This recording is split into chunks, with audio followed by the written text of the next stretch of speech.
भारत और यूरोपीय संघ दुनिया का सबसे बड़ा कारोबारी समझौता करने के काफी करीब पहुंच गए हैं। जी हां, मीडिया रिपोर्ट्स के मुताबिक पिछले हफ्ते भारत के वाणिज्य और उद्योग मंत्री पीयूष गोयल ब्रसेल्स गए थे, जहां उन्होंने यूरोपीय यूनियन के कारोबारी मंत्रियों के साथ बहुत बड़ी बैठक की है।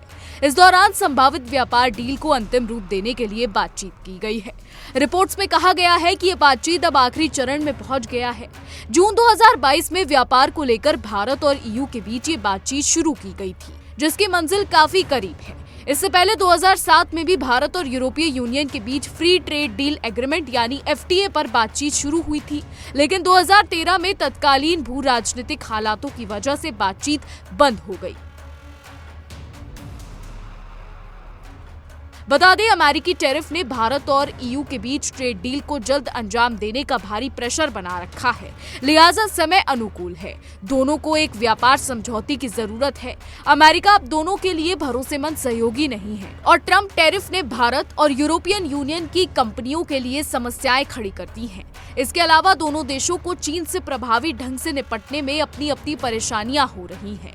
भारत भी चीन से निर्भरता कम करते हुए अपनी अलग सप्लाई चेन बनाना चाहता है, जबकि यूरोप चीन पर अपनी निर्भरता तेजी से घटाना चाह रहा है। फ्रांस के राष्ट्रपति इमैनुअल मैक्रोन ने कहा कि चीन यूरोपीय इंडस्ट्रियल और इनोवेशन मॉडल के दिल में घुसना चाहता है, जो ऐतिहासिक रूप से मशीन टूल्स और ऑटोमोबाइल पर आधारित रहा है।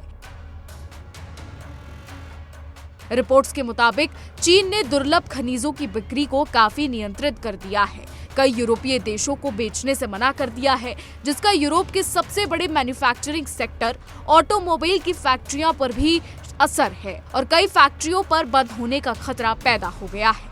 इस समस्या को देखते हुए ईयू के क्रिटिकल रॉ मटेरियल्स एक्ट ने भारत को कच्चे माल निकालने की क्षमता वाले मुख्य देशों में से एक के रूप में पहचाना है।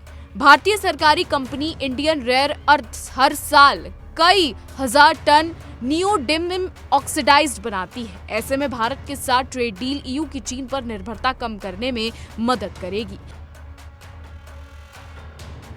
बता दें, भारत अमेरिकी टैरिफ और अमेरिका की तरफ से लगाए गए H-1B वीजा प्रतिबंधों से परेशान रहा है।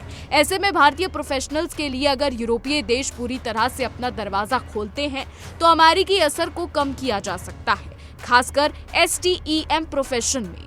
भारत के लिए दूसरी फायदे की बात यह है कि रिटेल बिक्री में गिरावट और चीन में धीमी ग्रोथ रेट की वजह से यूरोपीय प्रोडक्ट्स की मांग 25% से ज्यादा कम हो गई है, जो भारत एक अच्छा वैकल्पिक बाजार देता है।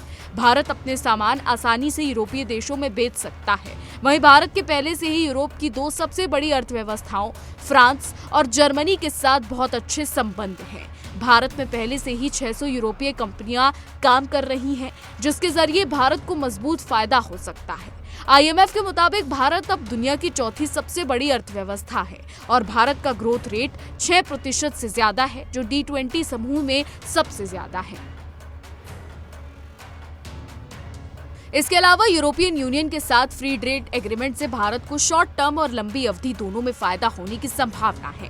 भारत को शॉर्ट टर्म में रियल इनकम में 3.5 अरब डॉलर 5.16 अरब डॉलर तक का फायदा होने का अनुमान लगाया गया है।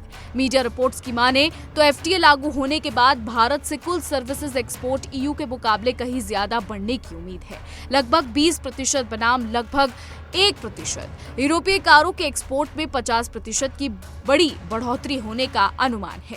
यानी कुल मिलाकर अगर यूरोपियन यूनियन और भारत की फ्री ट्रेड एग्रीमेंट पर बात बन जाती है तो इससे भारत को भी फायदा है और इससे यूरोपियन यूनियन को भी फायदा है। हालांकि आपको बता दें, पिछले एक दशक में भारत और यूरोपियन यूनियन के बीच सामानों का व्यापार करीब 90% तक बढ़ा है।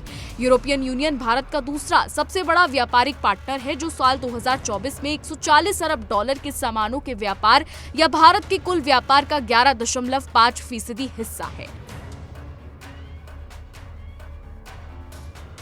भारत यूरोपियन यूनियन का 9वां सबसे बड़ा व्यापारिक पार्टनर है, जो 2024 में यूरोपियन यूनियन के कुल सामानों के व्यापार का 2.4% हिस्सा है। वहीं आपको बता दें कि इससे अमेरिका की मुश्किलें बढ़ती नजर आ सकती है। एक तरफ अमेरिका भारत पर टैरिफ लगाने की बात कर रहा है, 500% टैरिफ यानी 500% टैरिफ लगाने की बात अमेरिका कर रहा है जो वो भारत पर लगाएगा, और वजह जो अमेरिका की तरफ से सामने आ रही है वो है रूस से तेल खरीदना। जी हां, भारत को लेकर अमेरिका हमेशा ये कहता रहा है कि भारत रूस से तेल खरीदता है जिससे राष्ट्रपति पुतिन को यूक्रेन युद्ध में मदद मिलती है। वहीं भारत ने हमेशा इस तर्क को नकारा है, खारिज किया और कहा है कि भारत रूस से तेल खरीदता है अपने देश की जरूरत के लिए, अपने मार्केट की जरूरत के लिए, अपने लोगों की जरूरत के लिए। वहीं आपको ये भी बता दें कि राष्ट्रपति पुतिन जब भारत आए थे और जब अमेरिका को लेकर उनसे सवाल किया गया कि अमेरिका ये कह रहा है कि भारत रूस से तेल खरीद के रूस को मदद कर रहा है, उस पर राष्ट्रपति पुतिन ने एक बात साफ कही कि अगर अमेरिका खरीद सकता है तो भारत क्यों नहीं।